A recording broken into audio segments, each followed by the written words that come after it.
बिस्मिल्लाहिर्रहमानिर्रहीम। इस वीडियो के अंदर हमारा टॉपिक है important concepts and approaches to assessment. सबसे पहला कंसेप्ट है मेजरमेंट, असेसमेंट एंड इवैल्यूएशन का, कि इन तीनों के अंदर डिफरेंस क्या है। जब भी हम असेसमेंट करते हैं तो ये तीन चीज़ें हमारे सामने आती हैं। इवैल्यूएशन करनी हो तो हमें ये तीन चीज़ों से पाला पड़ता है। समझते हैं। पहले मेजरमेंट रिलेटेड है नंबरिंग से, कि कोई भी हमने जो काम करना होता है जो इसके साथ नंबर रिलेटेड हो, लाइक हमने किसी का वेट मेजर करना है तो हमारे पास एक नंबर आ जाएगा, तो वो होगी एक मेजरमेंट। हमने लेंथ चेक करनी है किसी भी मटेरियल की, तो वो हमारे पास एक मेजरमेंट होगी। इसी तरह एजुकेशन सेटिंग के अंदर मेजरमेंट इस तरह से होगी कि हमने टेस्ट लिया, उसका जो रिज़ल्ट है, जो नंबर आए हमारे पास, फॉर एग्ज़ाम्पल 60 MCQs थे, कुछ स्टूडेंट ने 20 सॉल्व किए करेक्टली, कुछ ने 25, कुछ ने 30, कुछ ने 50, तो ये हमारे पास एक मेजरमेंट आ गई। फिर इससे नेक्स्ट कंसेप्ट है असेसमेंट और इवैल्यूएशन। ये दोनों चीज़ें आपस में इंटरकनेक्टेड हैं।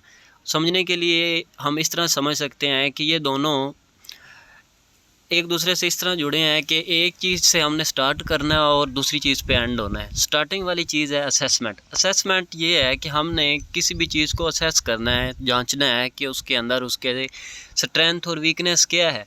और इवैल्यूएशन क्या होती है, उसकी वैल्यू बेस्ड जजमेंट। हमने उसके ऊपर एक जजमेंट देनी होती है कि इसकी ये स्ट्रेंथ है।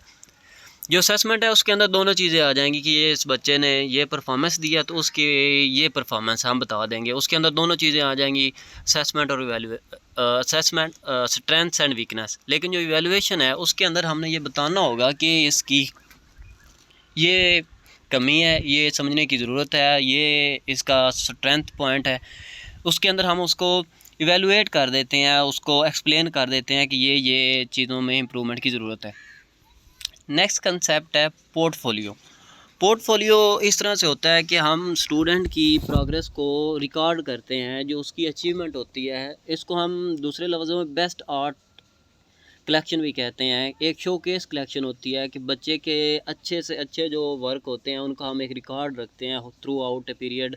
हमारा एक पीरियड डिसाइडेड होता है, लाइक हम कहते हैं मिड टर्म तक जो भी असाइनमेंट्स होंगी वो आपके रिकॉर्ड का हिस्सा होंगी, तो वो हमारा बन जाएगा एक पोर्टफोलियो के साथ नेक्स्ट टर्म है एनेक्डोटल रिकॉर्ड्स। ये उससे थोड़े से इस तरह डिफरेंस है कि इसके अंदर हमने स्टूडेंट की हर एक्टिविटी को रिकॉर्ड करना होता है in the form of anecdotes, के स्टूडेंट ने एक क्लास के अंदर इंटर होने के बाद throughout the whole programme जो जो एक्टिविटियाँ करता गया है टीचर उनको रिकॉर्ड करता जाएगा एज इट इज़, जैसे उसने रिकॉर्ड की। इसके अंदर हम समझ सकते हैं कि लिटरेसी के अंदर उसका क्या रुझान था, मैथमेटिक्स के अंदर कैसा परफॉर्म करता रहा, सोशली कैसा वो डेवलप करता है, इमोशनल डेवलपमेंट किस तरह से इम्प्रूव हुआ है, फिज़िकल डेवलपमेंट किस तरह से उसकी होती गई है। स्टेप बाय स्टेप उसका हम रिकॉर्ड करते जाएंगे तो वो हमारा बनेगा एनेक्डोटल रिकॉर्ड्स। नेक्स्ट कंसेप्ट है इंटरव्यू का। ये असेसमेंट के सारे मेथड हैं। इंटरव्यू के अंदर हम जानते हैं क्वेश्चनिंग आंसरिंग होती है, टू वे होती है मोस्टली। एक इंटरव्यूअर होता है, एक इंटरव्यू होता है कि आपस में उन्होंने क्वेश्चन करने होते हैं। इसकी फार्मर कुछ टाइप्स हैं जिससे हम इसको अच्छे से समझ सकते हैं। पहली इसकी टाइप है फॉर्मल एंड इनफॉर्मल इंटरव्यूज़। इसके अंदर इस तरह से होता है, फॉर्मल इंटरव्यू जो होते हैं वो हमारे सीक्वेंस्ड होते हैं, उनके अंदर टाइम फ्रेम मेंशन होता है, क्वेश्चन भी मोस्टली मेंशन किए गए होते हैं क्योंकि फॉर्मली है, वेल ऑर्गेनाइज्ड और वेल मैनेज्ड होता है। इनफॉर्मल इंटरव्यू की सेटिंग ही डिफरेंट होती है, लाइक चलते चलते रास्ते पे, रोड पे, किसी बस के अंदर ट्रैफिक में फंसा हुआ है, तो वो एक इनफॉर्मल सी सिचुएशन के अंदर जो हम इंटरव्यू ले लेते हैं, उसका कोई स्ट्रक्चर नहीं होता, कोई भी क्वेश्चन पूछा जा सकता है, वो इनफॉर्मल इंटरव्यूज़ होते हैं। दूसरी टाइप है sequential and panel interview. Sequential interview को हम समझ सकते हैं सीक्वेंस के अंदर चलना, कि एक कैंडिडेट पहले एक बिल्डिंग में इंटरव्यू देगा। समझने के लिए है कि पहले एक बिल्डिंग में जाएगा, वहाँ से अगर वो पास होता है तो नेक्स्ट स्टेज पे चला जाएगा, वहाँ इंटरव्यू देगा, वहाँ पे पास होगा तो थर्ड स्टेज पे जाएगा। इस तरह से इसको कहता है सीक्वेंशियल इंटरव्यू। पैनल इंटरव्यू के अंदर इस तरह से होता है जैसे फ़ोटो में है कि एक पैनल बना होता है 3 to 5 मेंबर का, जो कि मुख्तलिफ डोमेन से तल्लक़ रखते होते हैं। वो 5 चीज़ें, जो 5 इंटरव्यू करने वाला पैनल होता है, वो एक स्टूडेंट से एक ही टाइम के अंदर साइमल्टेनियसली क्वेश्चन करता है और उसको 5 डोमेन्स के अंदर चेक करता है।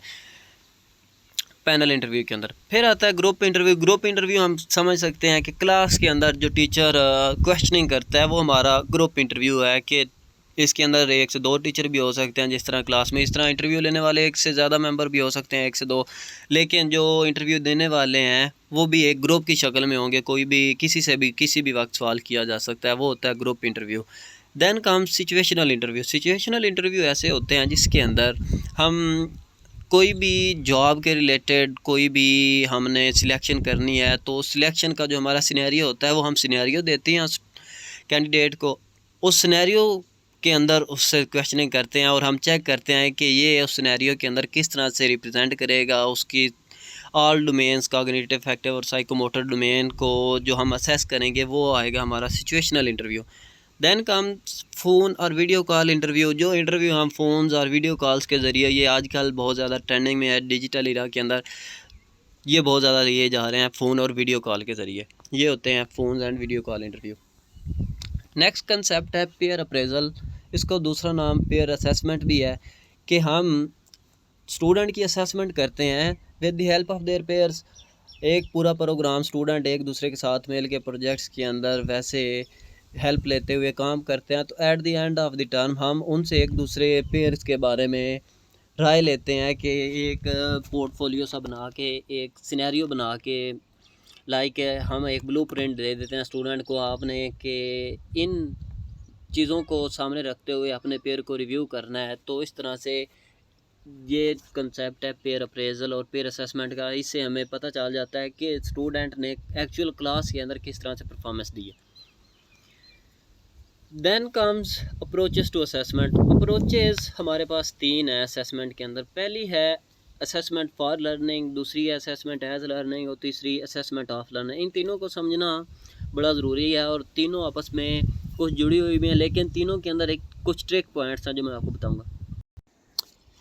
ये जो तीनों टर्म्स हैं इनका जो ट्रिक है वो इनके नाम में ही है। सबसे पहला है जैसे कि असेसमेंट फॉर लर्निंग, कि लर्निंग के लिए जो हम असेसमेंट करते हैं, लाइक टीचर स्टूडेंट का पेपर लेगा, एक टेस्ट लेगा और एक टेस्ट को पकड़ के स्टूडेंट्स को बताएगा कि बच्चे तुमने ये क्वेश्चन गलत किया है और इस तरह से गलत किया है। बच्चे को पता चल जाएगा कि किस तरह से उस अपने टेस्ट को इम्प्रूव करना है, अपने उस एरिया को इम्प्रूव करना है।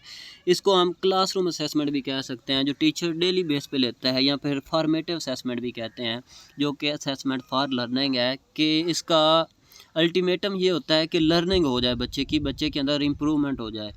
दूसरी आती है असेसमेंट एज लर्निंग। इसके अंदर स्टूडेंट अपनी सेल्फ असेसमेंट करता है, स्टूडेंट अंडरस्टैंड करता है कि उसकी अपनी अंडरस्टैंडिंग क्या है, कि वो किस तरह से सीखता है, और टीचर के फीडबैक को यूज़ करते हुए स्टूडेंट अपनी लर्निंग को इन्हेंस करता है और एजुकेशनल गोल्स की तरफ इम्प्रूव करता है। Third is assessment of learning. जैसा कि नाम से ज़ाहिर है, assessment of learning, of learning जो हो चुकी है बच्चे की उसकी असेसमेंट करना। इसका दूसरा नाम हम समेटिव असेसमेंट भी कह सकते हैं, जो हम दूसरी वीडियो में पढ़ चुके हैं, जो at the end of the term और at the end of the programme ली जाती है, कि बच्चे ने लर्न क्या किया है, उसकी एंड पे जो अचीवमेंट आएंगी उसका हमें पता चल जाएगा कि ये बच्चे ने अचीव किया है। ये है असेसमेंट ऑफ लर्निंग।